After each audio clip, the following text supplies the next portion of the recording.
दोस्तों, मुझे पूरा भरोसा है कि आप हमारी इस वीडियो को हमारे वीडियो के थंबनेल या फिर वीडियो के टाइटल को पढ़कर शुरू किया होगा। और मुझे यह विश्वास है कि वीडियो को शुरू करने से पहले आपके मन में यही इच्छा रही होगी कि शायद आपको इस वीडियो में कुछ ऐसी चीज़ें मिल जाएं जिससे कि आप अपने बीमा कारोबार को सफलता के पथ पर आगे बढ़ा सकें। दोस्तों, यदि ऐसा है तो मैं आपसे एक छोटी सी चीज़ कहता हूं, आप इसको ज़रूर करें। वीडियो के कमेंट सेक्शन में सबसे पहले अपना नाम लिखें और नाम के साथ यह संदेश लिखें कि आप अपने जीवन बीमा कारोबार को सफल बनाने के लिए दिल से प्रयास कर रहे हैं। याद रखें, यदि आप ऐसा करते हैं तो आप अपने सबकॉन्शियस माइंड को मोटिवेट करते हैं, जिसका प्रभाव आपको आपके बीमा कारोबार में देखने को मिलता है। दोस्तों, अब एक महत्वपूर्ण जानकारी आपसे पाना चाहता हूं। जानकारी यह है कि क्या आप वास्तव में अपने बीमा कारोबार को सफल बनाना चाहते हैं? लेकिन अगर मैं आपसे यह कहूं कि आपकी कुछ ऐसी आदतें हैं जो आपको आपकी सफलता में बहुत बड़ी बाधा डालती हैं, तो आपका क्या कहना होगा? अब इसके बाद मैं आपको उन आदतों से परिचित करा देता हूं और आप यह महसूस करते हैं कि यह गलत आदत आपके अंदर है, तो क्या आप अपनी आदतों को बदलेंगे? दोस्तों, अगर आप इसके लिए तैयार हैं तो मैं आपको यह विश्वास दिलाता हूं कि आपको आपकी सफलता प्राप्त करने में कोई भी समस्या नहीं होगी। आज की यह जो वीडियो है आपको आपकी इसी तरह की एक आदत से परिचय कराएगी। हाँ, यह मैं नहीं कहता हूं कि हर अभिकर्ता के अंदर इस तरह की आदत होती ही है, लेकिन हाँ, मैं यह स्वीकार जरूर करता हूं कि इस तरह की आदत थोड़ा कम थोड़ा ज़्यादा हम सभी के अंदर होती है, और वह आदत होती है बहाने बनाने की। दोस्तों, मुझे लगता है कि हम सभी ने बहानों की दुकान खोल रखी है। दुकान क्या, मैं तो कहूँगा कि हम लोगों ने बहानों की मॉल, शॉपिंग मॉल होता है ना, तो हम लोगों ने शॉपिंग मॉल खोल रखा है। और कमाल की बात यह है कि इस शॉपिंग मॉल में जितने भी मॉल हैं वो सारे के सारे मॉल फ्री ऑफ कास्ट उपलब्ध हैं। हमें ग्राहक की पॉलिसी का प्रीमियम लेने जाना था, लेकिन हमारा जो मन है, हम क्रिकेट देखने के लिए बैठे थे और हमारा मन क्रिकेट के अंदर डूबा पड़ा था। हम ग्राहक से कहते हैं कि अरे यार, मैं तो आ ही रहा था, मेरी गाड़ी पंचर हो गई थी और मोबाइल भी डिस्चार्ज था। मैं कोशिश किया कि आपको बता दूं, लेकिन इसलिए बता नहीं पाया। दोस्तों, कभी कभी तो मुझे ऐसा लगता है ना कि हमारे दिमाग के किसी कोने में वो बहाने बनाने वाली एक फैक्ट्री चल रही होती है। जब भी कोई जिम्मेदारी आती है तो हमारे दिमाग की इस फैक्ट्री की जो बहाने बनाने वाली जो मशीन होती है वो बिना किसी देरी के तत्काल चालू हो जाती है। और जैसे ही यह मशीन चालू होती है, बहानों की बरसात शुरू हो जाती है। कभी छोटा बहाना तो कभी बड़ा बहाना, और कभी कभी तो बहाने इतने खूबसूरत होते हैं, अगर हम उसको खुद सोचें तो हमें अपने आप पर हंसी आ जाए। दोस्तों, हमको अपने आप से पूछना होगा, क्या हम खुद इस बहाने बनाने के शिकार हैं? अच्छा दोस्तों, एक चीज़ मैं आपसे जानना चाहता हूँ, क्या आपने सबकॉन्शियस माइंड या अवचेतन मन के बारे में सुना है, या सबकॉन्शियस माइंड क्या होता है? चलिए, अगर आपने नहीं सुना है तो मैं इसके विषय में थोड़ी सी जानकारी आपको दे देता हूँ। दोस्तों, मनोवैज्ञानिक शोधों के आधार पर यह पता चला है कि मनुष्य का जो मन है यह दो हिस्सों में होता है। पहले हिस्से को चेतन मन और दूसरे हिस्से को अवचेतन मन कहा जाता है। अगर आप इसको अंग्रेजी में कहें तो कॉन्शियस माइंड, और दूसरे को सब कॉन्शियस माइंड कहते हैं।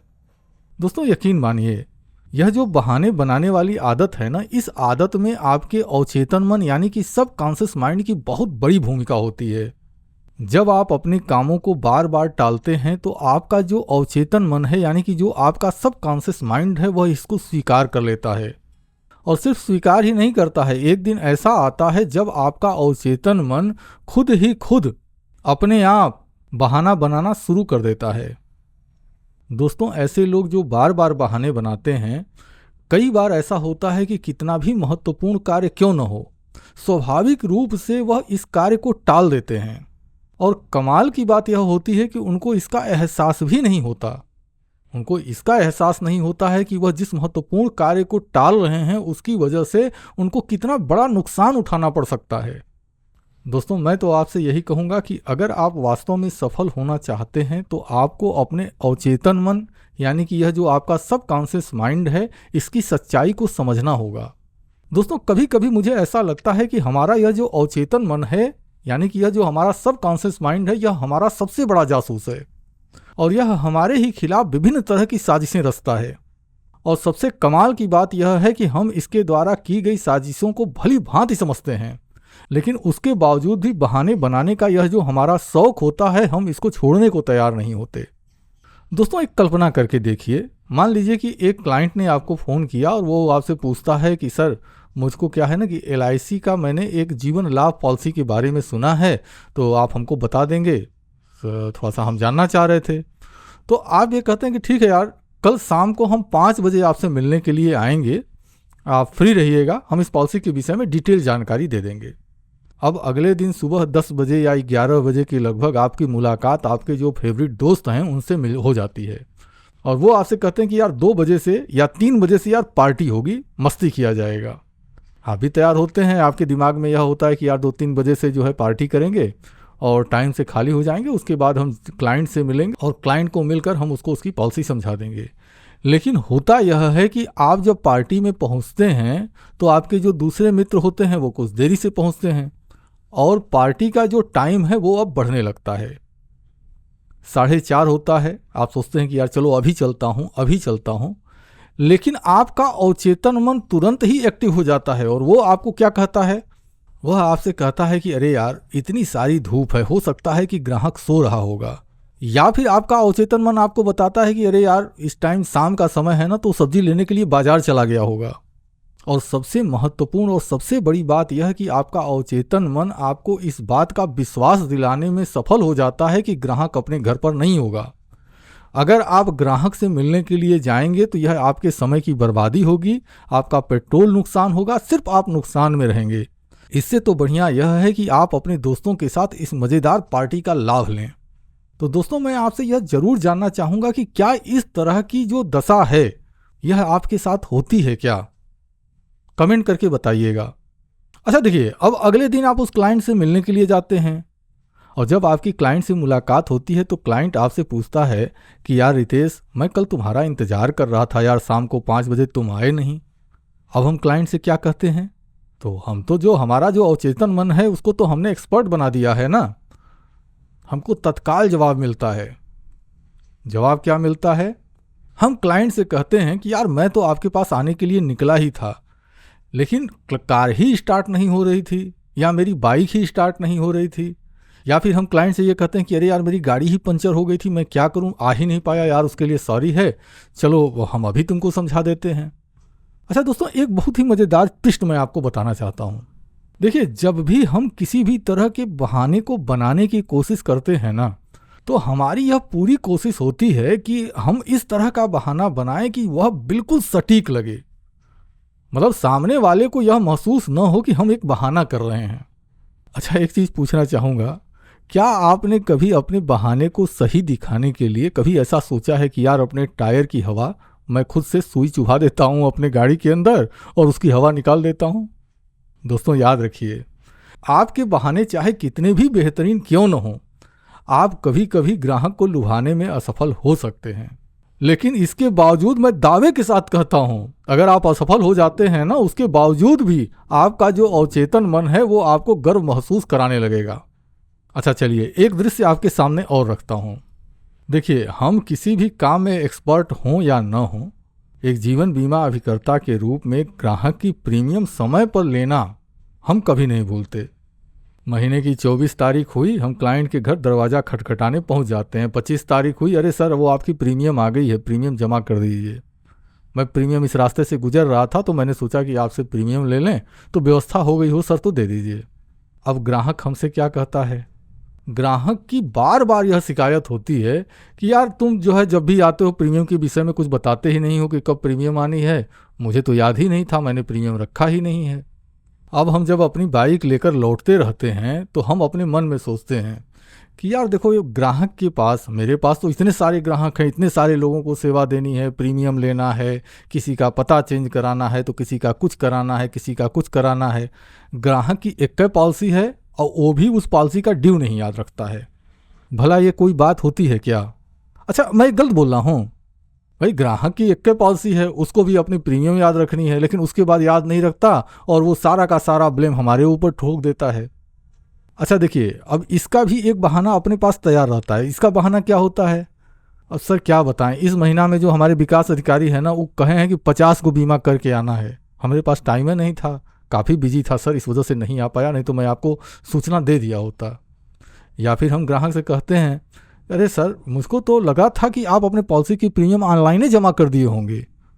और दोस्तों सच कहता हूँ कि अगर आप इस तरह का बहाना करते हैं ना, तो ग्राहक आपको क्या जवाब देता होगा, मुझे लगता है कि इसको कहने की ज़रूरत नहीं है। दोस्तों मैं एक बात, बहुत कड़वी बात कहना चाहता हूँ। बहानों की इस अद्भुत दुनिया में अगर बहाना बनाना एक कला है, तो मुझे लगता है कि एक जीवन बीमा अभिकर्ता के रूप में हम इसके सबसे बड़े कलाकार हैं।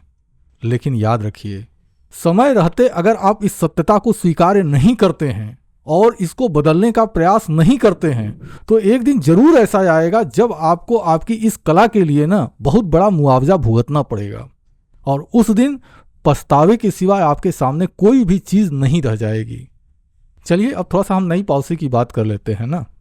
कई बार ग्राहक होता क्या है ना, कोई ग्राहक आपसे मिला, कोई LIC की नई पॉलिसी आई, उसने टीवी में ऐड देखा या वो ऑनलाइन यूट्यूब वीडियो देख रहा था, उसको ऐड दिखाई दे दिया। उसने कहा कि अरे यार ये पॉलिसी तो बड़ी अच्छी दिखाई दे रही है, चलो सर से मिलूंगा तो मैं उनसे पूछूंगा। वह आपसे मुलाकात होती है और वह आपसे कहता है कि सर ये जो नई वाली पॉलिसी आई है ना, अभी टीवीया में हम कल ऐड देख रहे थे, सर ये पॉलिसी में क्या बेनिफिट है बताइए। और आप क्लाइंट से कहते हैं कि अरे यार मैंने तो अभी उस पॉलिसी को देखा ही नहीं है, चलिए मैं जल्दी ही कल देख के मैं आपको बता देता हूँ। तो दोस्तों क्या आपको लगता है कि इस तरह का कारण बताकर ग्राहक को टालना अच्छी बात है? और अगर आप इस तरह का कारण बताकर आप अपने ग्राहक को टाल रहे हैं, तो फिर मैं आपसे जानना चाहूँगा, अगर आपका वह ग्राहक किसी दूसरे एजेंट से बीमा पॉलिसी खरीद लेता है, तो फिर आप अपने आप को कौन सा बहाना देकर अपने आप को किस तरह से संतुष्ट करेंगे? ओवरऑल तो आपका नुकसान होगा ना। दोस्तों मैं आपसे एक ही चीज़ कहना चाहूँगा। इस वीडियो में बहुत सारे बीमा कारोबार की, बहुत सारी सर्विसिंग की मैटर हो गए और बहुत सारे दूसरे काम होते हैं जो आपको करने होते हैं, जिसमें कि कुछ का जिक्र मैंने इस वीडियो में किया है और बहुत सारे चीज़ ऐसे होंगे जो कि छूट गए होंगे। यदि अपने कारोबार के इन हिस्सों में आपको बहाने बनाने की आदत है, तो मैं कहूँगा कि आप अपने इस बाजार में तत्काल ताला लगा दीजिए। और जो भी ज्वलनशील पदार्थ दिखाई देता है ना, पेट्रोल हो, डीजल हो, जो भी आप खरीद सकते हो, तो जब आप इस बाजार में ताला लगाते हैं तो बाहर से जो भी ज्वलनशील पदार्थ दिखाई देता है उसको लगाकर और माचिस लगाकर आप उसमें आग लगा दीजिए। वह पूरी तरह जलकर भस्म हो जाना चाहिए। लेकिन दोस्तों यह आप तभी कर पाएंगे जब आप अपने कमियों को स्वीकार करेंगे। और मुझे पता है इस तरह की कमियों को स्वीकार करना इतना आसान नहीं होता। मान लीजिए एक बार आप स्वीकार कर भी लेते हैं, तो इसको दूर करने के लिए आपको सकारात्मक और दृढ़ निर्णय लेना होगा। याद रखिए, बहानों से आपके दिमाग की सिर्फ वही फैक्ट्री चलती है जो आपके कारोबार को सिर्फ और सिर्फ नुकसान पहुंचाती है। दोस्तों जीवन बीमा की जो एजेंसी है ना, वह सिर्फ एक कारोबार नहीं है, यह एक बहुत बड़ी जिम्मेदारी है। आपकी जो जीवन बीमा एजेंसी है वह आपका समर्पण चाहती है। वह चाहती है कि आप समर्पित होकर अपने ग्राहक और ग्राहक के जो बच्चे हैं, जो उनका परिवार है, उनके लिए सुरक्षा कवच तैयार करें। जब आप ऐसा करते हैं तो आप अपने ग्राहकों के भविष्य को आर्थिक रूप से सुरक्षित करते हैं। बदले में इसका लाभ आपको यह मिलता है कि आप अपने और अपने परिवार के लिए एक मजबूत आर्थिक तंत्र तैयार कर लेते हैं। तो दोस्तों क्या आप इस कमी को स्वीकार करते हैं? और अगर आप इसको स्वीकार करते हैं तो क्या आप इसको दूर करने की हिम्मत करते हैं?